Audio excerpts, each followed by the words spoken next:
Hi folks, in this video we're going to be talking about Sage. Sage is a WordPress starter theme, and in this video we're going to be walking you through how exactly you can develop a modern WordPress theme using the Sage theme. Now, disclaimer, Sage probably should not be your very first theme that you create within the WordPress theme development structure. And the reason I say that is because it's a little bit more advanced and it does things in a little bit more of a standard JavaScript, PHP, non-WordPress way. And when I say a non-WordPress way, the reason I say that is because WordPress development is notoriously known for its WordPress way mentality, where it's the WordPress way or it's the highway, and it does things in a very specific way that other frameworks, whether it's a JavaScript framework or just any other software development framework that you might be using, or if it's just a custom build altogether, there's usually a pretty standard protocol and hierarchy of folders and so on and so forth that developers might be used to, whereas when switching to WordPress development, it can be a little grueling and a little bit of a head scratcher at times. But what Sage is trying to do, or at least whether or not trying to do it, it's definitely achieving the objective of creating a little bit more homogenization within the WordPress theme development community. So without further ado, let's jump into Sage. And before I do that, actually, let's talk a little bit about the previous couple of videos that have been recorded. Sage is a part of the Roots community, and the Roots community has built something called Trellis. Trellis allows you to easily build websites in your local development environment, deploy those to a staging and eventually a production environment. And it does so also by using Bedrock. Now, Bedrock does a number of things, but one of the really nice, advantageous out-of-the-box features is that you now have the ability to pull your app development out of the standard WordPress core folder. So now WordPress is free to be upgraded or downgraded without you having to worry about any of your edited files, theme files, images, all of those types of things, because those now live inside of their own folder. Again, if you're new to WordPress, that might sound like not a big deal, but within the WordPress community, it's a pretty big deal. So if you haven't already, definitely check out the Trellis and Bedrock videos that have been created. And start there and then jump over and watch this Sage video. So scrolling down here at github.com/roots/sage, we're going to use this GitHub article as our guiding light here throughout our discussion regarding Sage theme development. So the first thing you're going to see here that Sage is going to come bundled with is Sass. Now, Sass is going to allow you to take some shorthand approaches when writing your CSS. It allows you to do nested CSS. It's going to allow you to use things like mixins and variables. So in the long run, when you're writing a lot of code, a lot of CSS, specifically, Sass is going to save you a ton of time so you don't have to repeat yourself within your CSS. ES6 for JavaScript, we're going to be using the most recent JavaScript framework and all of the best practices. Webpack for compiling assets, optimizing images, and concatenating and minifying files. So out of the gate, we're going to be building a very, very optimized theme here by using Sage and running Webpack. Browser sync, again, another seemingly simple, nice to have, but in the long run saves you a ton of time, where anytime you save any file within your theme development here, you're going to be automatically refreshing your browser by using browser sync. It also comes packed with a number of other advantageous benefits, but that's the main one that we tend to lean on and enjoy. Laravel's Blade as a templating engine. So again, another reason why, with Sage being a starter theme and having so many little nuances as far as its quote-unquote features are concerned, the reason why it probably shouldn't be your first theme that you create is because out of the gate, we're using here this Laravel's Blade templating engine, which is going to allow the syntax of the PHP that you're writing within your themes to be shorthand. Again, just like we are going to be saving some time with Sass, we're also going to be saving time now with Blade by writing PHP using the Blade templating engine. CSS framework options. So when we're installing our Sage theme, you're going to see that we have the ability to select which framework we want to install as we're installing it, which is a really nice feature. Usually I recommend Bootstrap 4 if you are curious. I would definitely recommend sticking with that rather than Foundation. If you want neither frameworks, you can just select none on install. Font Awesome, a really great library of fonts and icons that you can use throughout your WordPress theme development here. I prefer Font Awesome over the glyphicons that come with Bootstrap 4.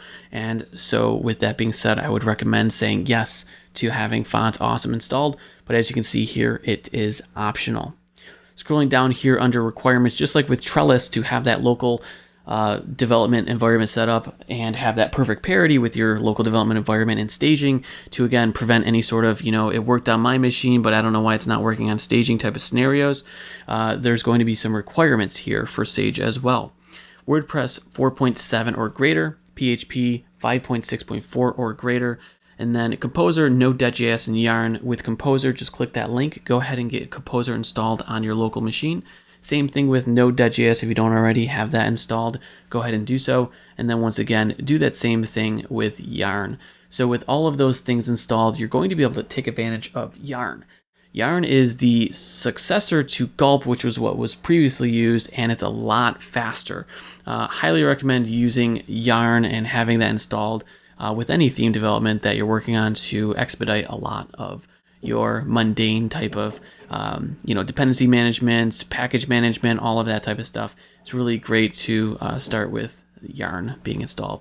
So without further ado, let's jump into getting this set up and running here. So the first thing I'm going to do is just grab this simple Composer command. So again, make sure that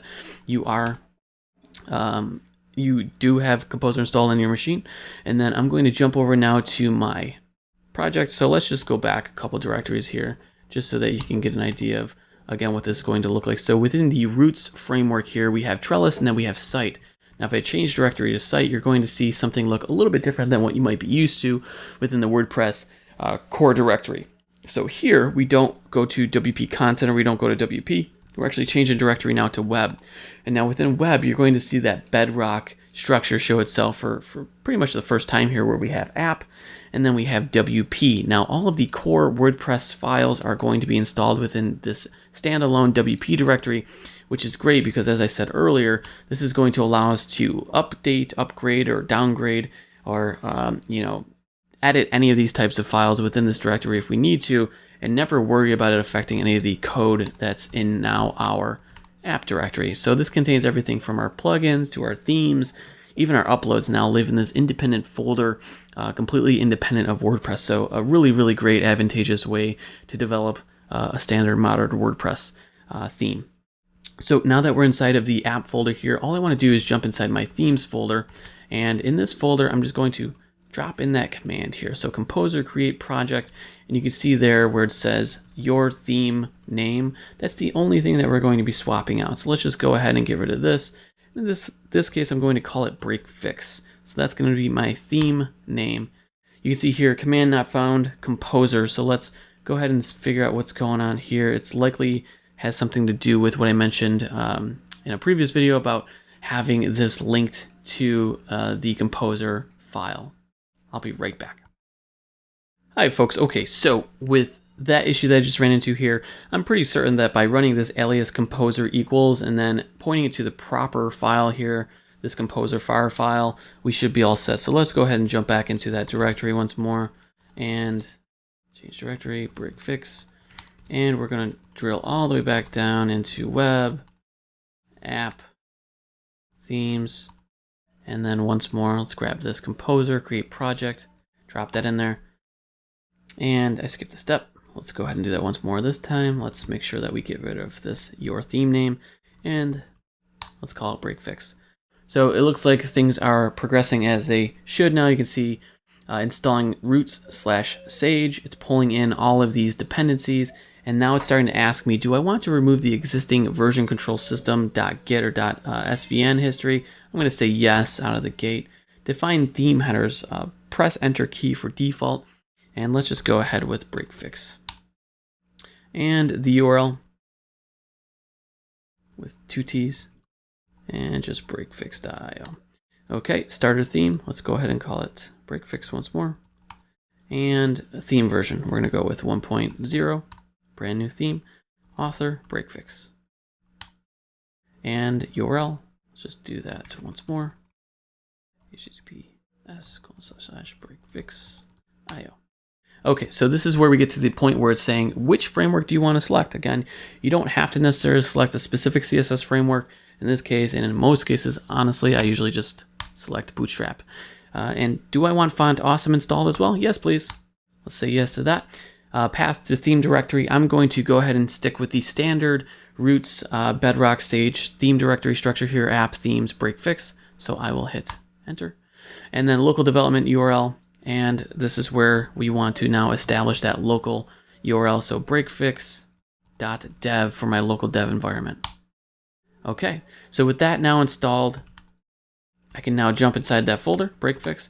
And the first thing we're going to want to do here is the first thing that they tell us to do down here. So you can see run yarn from the theme directory to install dependencies. Let's go ahead and do that. And you can see what it's doing now. It's fetching all of our packages, resolving packages, linking dependencies, doing a ton of work for us here. And this kind of work is the stuff that throughout a standard project, you're realizing, oh, it might be nice to have Moz JPEG installed or Node SAS. And instead of us doing that as we go out of the box, we're grabbing all of that stuff. And within 15 seconds there, you can see it was all set. It was all installed. Okay, so with that all installed now, if I do an ls, there we go, we have all of our files. And let's just go ahead and run this command down here where it says yarn run start. And I'll show you what this is going to do. I think we can just get away with running yarn start. There you go. Webpack is running. Webpack is watching the files. And just like that, you see localhost 3000 with our Sage theme now loaded. So you're seeing that localhost 3000 within the Trellis framework now because we're using that browser sync component that I talked about earlier. So this browser sync feature right here that we're seeing is what's going to allow us to be editing our CSS, and on the fly as we're saving our files, we're going to be automatically updating that file and updating that within the dev environment as well.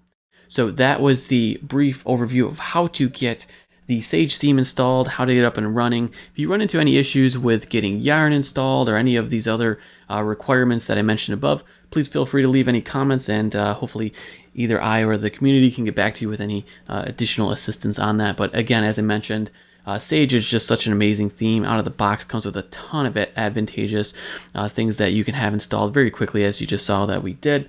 But on top of that, as you're developing and as you're getting more and more comfortable with it, these things just become more and more powerful.